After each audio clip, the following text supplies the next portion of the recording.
Hello, c'est coach Vladimir, votre expert en reconquête amoureuse, et aujourd'hui on va aborder un thème un petit peu différent de la reconquête puisque c'est comment comprendre la psychologie masculine. Et pour ça, j'ai décidé d'inviter Aurore, qui est une coach spécialisée pour les hommes. Et déjà, je te remercie Aurore Je te remercie. d'être venue, d'avoir accepté cette invitation. C'est toujours avec plaisir. Tu vas bien? Ça va et toi? Oui, je vais très bien. Je te remercie. Super. Donc, comment décoder la psychologie masculine avec Aurore? Alors concrètement, comme tu le sais, moi en plus au quotidien, je travaille avec des hommes. Et le premier besoin qui me vient directement, c'est le fait d'être en quelque sorte rassuré. Les hommes ont besoin d'être rassurés. Ils ont besoin d'être rassurés, surtout par rapport à l'engagement. D'accord, ok. L'engagement, c'est vrai que c'est un sujet sensible pour les hommes. Exactement. Là, tu marques un point. Exactement, parce que même si un homme a cette envie de s'engager, il a quand même peur de s'engager. Qu'est-ce qui fait peur aux hommes dans l'engagement? Toi, tu coaches beaucoup d'hommes. C'est le fait de perdre un petit peu son indépendance. D'accord, de plus être totalement autonome dans ses choix, c'est ça? Exactement, autonome dans ses choix. Et le fait, en quelque sorte, l'homme va se mettre quand même une pression à se dire qu'il va devoir rendre des comptes. Alors que c'est pas forcément ça. On n'aime pas trop rendre des comptes, nous. Hein. On Ça aime bien aller faire du foot on sans avoir à prévenir. Ni à prévenir, ni quand on revient. Même des fois, peut-être annuler quelque chose pour faire quelque chose avec sa partenaire. Ça peut être un peu difficile pour l'homme aussi quand il souhaite partager des choses avec ses amis. Donc ça, je sais que ça fait énormément peur aux hommes parce que même s'ils ont l'envie de vouloir s'engager, ils ont peur en quelque sorte d'être castrés, quoi. Attachés. Exactement. Comme les prisonniers, quoi. Exactement. C'est la première peur, je dirais, c'est la peur de l'engagement. Est-ce qu'il y a des femmes aussi qui ont amené peut-être ce comportement Alors, chez les femmes aussi... Je ne veux pas faire le misogyne, oui, mais... il y a des femmes aussi qui ont peur au niveau de l'engagement, mais elles vont plus avoir peur par rapport à leurs histoires passées.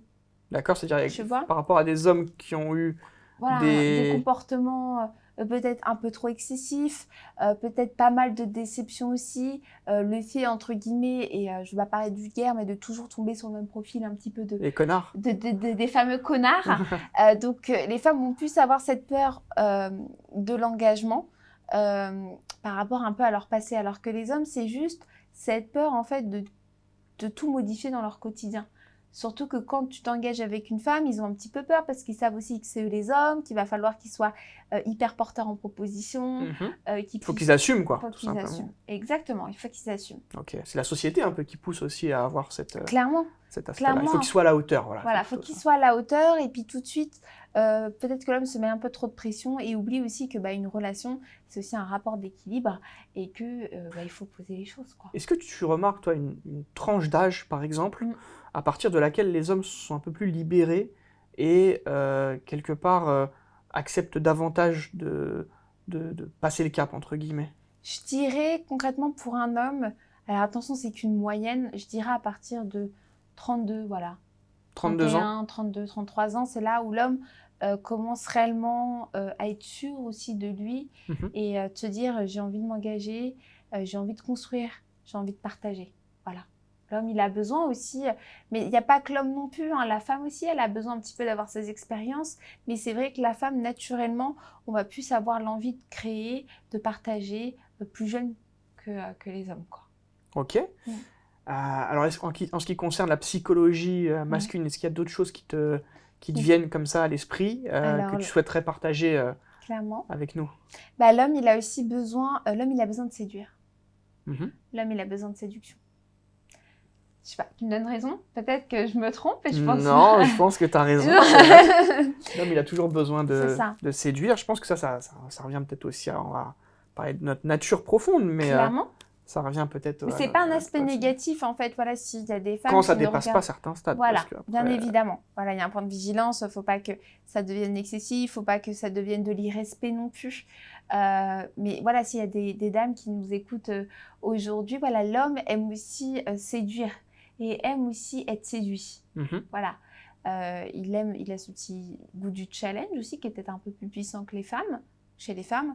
Mais l'homme aime séduire et être séduit. quelque chose qui doit être dans la durée. C'est pas que lorsque vous souhaitez vous mettre avec un homme que vous devez juste séduire. Non, c'est tout le long en fait. Tout au long de la relation, il ne faut jamais faiblir. Exactement. Ok. Est-ce que tu as un troisième conseil par rapport à la psychologie masculine? Voilà, un des troisièmes points qui est extrêmement important aussi, c'est la communication. C'est la base.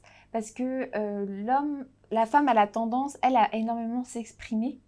Tu vois, quand il y a un problème, on va le signifier tout de suite. Voilà, sur des petits détails. Alors que peut-être que pour vous, ce sont des choses un peu plus futiles, ça ne mérite pas de débat. Il faut comprendre aussi qu'il y a des choses qui sont peut-être un petit peu futiles pour les hommes. Donc, il faut quand même rentrer dans une communication parce que l'homme, lui, va plus se renfermer. Exactement, pour éviter un conflit.